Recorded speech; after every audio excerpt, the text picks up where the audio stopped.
Welcome again to today's episode of Collaboration Over Competition. If you can just please introduce yourself to the people, just real quick, tell them your name and what it is that you do. Thank you, DeShonda. Well, hi, everybody. I am Sharon D, Hudgens, as DeShonda said, and I'm an early educator of over 35 years now. Oh my God, I can't believe it.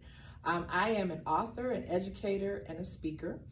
My latest book is The Journey is Real, 7 Steps to Personal Transformation, and I'm very excited about it. But yeah, I've been in the education field for over 35 years, and I love what I do. Thank you, Sharon. I don't know if y'all caught that. She's been doing this for over 35 years. I'm like, okay, how you been doing this for over 35 years looking like 35, right? Well, we're going to go ahead and we're going to get into it. Okay. So my first question for you is, can you share a story of a successful collaboration, what it was like for you? Okay. I'm going to use my own personal story. The very first book that I wrote, became an author for the first time, was In the Trenches, and I actually curated that collaboration, DeShonda. Okay. And it was amazing. And part of it, you know, you don't know who you are till other people tell you who you are. And everyone that I invited to join that book, when I asked them why did they make that decision, they all said, well, number one, because you asked me to do it. And so I think that when people trust you, trust is so important when you talk about collaborating, because they didn't know what, I didn't know what I was doing. They didn't know what we were going to be doing, but they trusted me because they knew me. And that was important. So when you think about collaboration, I think that you need to make sure that you are getting into a position, getting into a relationship with someone that you feel is trustworthy. Okay, yeah, I heard that. My takeaway already is one, trusting the person that you're actually going to collaborate with, which Absolutely. Leads into my next question is, why do you believe collaboration beats competition? Oh my goodness. I was having this conversation earlier today. There are so many of us out there who feel like we have to compete. And I think that's American culture. Because if you think about it, Tylenol versus Excedrin, Pepsi versus Coke, right? But when you talk about small businesses and entrepreneurs, when we're more powerful together than we are separate. Because if I'm a solopreneur and 2 other solopreneurs, when we come together, bring our following together, bring our brain power together, we become a force to be reckoned with. And so I think that when you look at what is competition, right? Competition, one person gets to win. Collaboration, we all are winners. And who out there likes to win?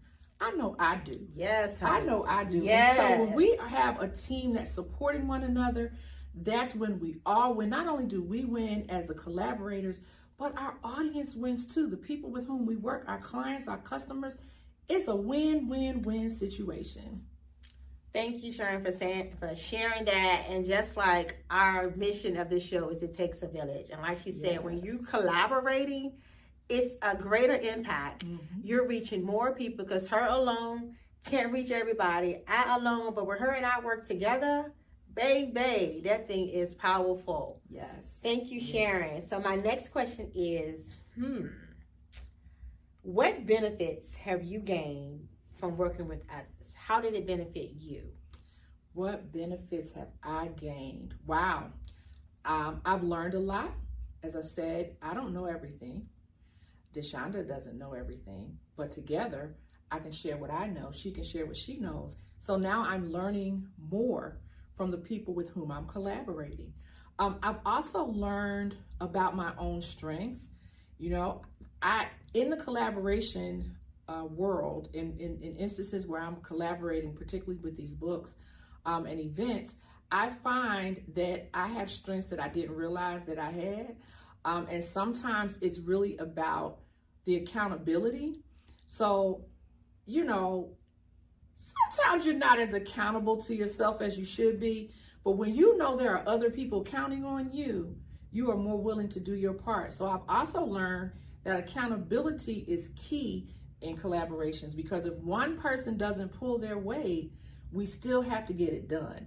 And so holding each other accountable and agreeing to be accountable is another thing that I have learned from working in collaboration. Because if I miss a deadline for myself, it's self-imposed. But when we're collaborating, my collaborators are counting on me to make sure that I meet the deadlines that I'm supposed to meet. Okay, y'all. So basically what she said in a nutshell is what she gained was, one, accountability. Because a lot of times we can't hold ourselves accountable. We would probably be so much further if we could. So when you work with other people, one, they're going to hold you accountable. Another thing that she said is she was able to learn what her strengths was and where her weaknesses was. Like on her own, she might be like, hey, I'm good in this. But when she got the opportunity to meet and work with other people, she might be, wait a minute. I knew I was good in this, but I'm not as strong as I am. Or switch it up. Yes. I thought I wasn't as good in this, but I'm finding out by working with all these other people, this is actually a strong point for me. So I love that you shared that. Thank you, Sharon. You are welcome. Now, y'all, we're going to let her show us these books in a minute, but let's get through these questions. Ooh, this part. I'm probably saying ooh in every question, y'all. How do you maintain positive and productive partnerships? Like you said, when people don't meet deadlines, how do you keep that collaboration positive? Like, how do you keep that partnership if we collaborate together and I don't do my part? Wow. Okay. So, a lot of people don't like confrontation, but confrontation is healthy when it's constructive feedback. Okay. And so I think another reason you need to trust the people you're working with is because I need to be able to hold you accountable by saying, DeShonda, we agreed that we were going to have this done by Friday. It's Saturday afternoon and it's still not done. And I need to be open enough to allow you to just share whatever your reason is. So you may not have a reason. Your reason might be, Sharon, I know I've just been procrastinating. I will have it done by tomorrow. And so I think being willing to have those open conversations is something that keeps it positive, because if we don't have a conversation, now I'm holding on to this anger, disappointment, whatever the emotions are that I'm feeling about you not holding up your part, instead of coming to you and saying, I feel a little disrespected because all of us have done what we were supposed to do and you didn't. And then I'm a positive person anyway. I just don't feel the whole negativity. Say that again. You, what kind of person? Tell the people. I am a positive-minded person because negativity just has no place, right? It doesn't do anything but create chaos, and it has no place in a collaboration.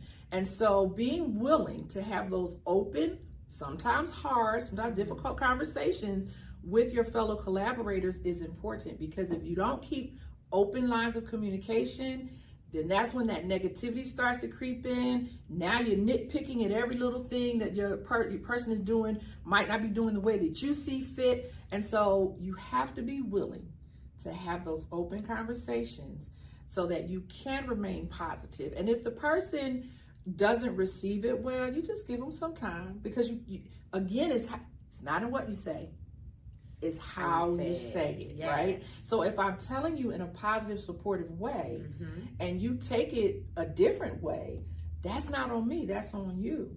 And so DeShonda would have to deal with that. Hopefully we can work it out, but here's the thing, everybody's not for everybody. And so in the event that she can't accept it, she doesn't figure it out, I always have the option to not do another collaboration with DeShonda. And she said it, right? And I'm trying to stay within this episode, but it's so many things that Sharon shared that goes beyond us as adults collaborating with people. When she said that open communication, y'all, it takes you back down to the foundation of why we actually started the show. It goes all the way back to early childhood. Yes. You see that? Yes. Even as a babe, as a little one, you got to have that communication. You got to give that feedback. You got to stay positive. And I'm thinking, as she's sitting here talking, like, this goes back to the foundation of everything that we do. Couple of more questions. Ooh, we're going to have to do a round 2 of this. So my next question is, how has collaboration impacted either your life or your business growth? Wow, it has impacted both. Okay. But I'm just going to say that collaboration, like I said, it makes me strong. It has made me stronger. It's made me better. It has opened doors for me in my business. I have had opportunities to sit in places and at tables I may not have had the opportunity to do because of collaboration. I've met people I would never have met because of collaboration, and I've done things that I never would have done without collaboration. And so collaboration to me, I just don't see how, as a business owner, as a small business owner, as a solopreneur, I don't see how you survive if you don't have some kinds of collaborations, because we cannot do it all by ourselves. Even though I'm a solopreneur, I still have a team who works behind the scenes with me to make things happen. That's collaboration. Yep. And I think sometimes we don't realize that you collaborate in your family. You know, if we're in the kitchen cooking dinner together, that's a collaboration. Yep. Everybody has their part to do. And then at the end, you have this amazing, delicious dinner that you've prepared together. And you've had an opportunity to learn from one another. You've had the opportunity to have great conversations. And you know what else about collaborations I love? They are so much fun. And I love to have fun. So that's, I think, how collaborations have impacted me personally, though, and as well as in my business. I love it. And just think about it. It takes a village, even back to the family. And I think sometimes, honestly, as a mom, as a parent, we don't always realize that something as simple as a meal, dinner, is a collaboration, right? Mm-hmm. Like, what is it that you want for dinner tonight? Okay. Well, how about I can fix the dinner? You can clean up afterwards. You know, maybe you can put the dishes away. You can take out the trash. Mm-hmm. It's all a collaboration, which goes right back to it takes a village. One person can't do it all. Now, y'all, we are just about finished, but I cannot end this show without sharing her book, especially her collaboration book. You want to go ahead and show the people? Yes, I actually have two of them with me today. And so I have Reflections, A Journey to Transformation. Again, written by a bunch of educators, because the collaborations, this is one of the books I curated.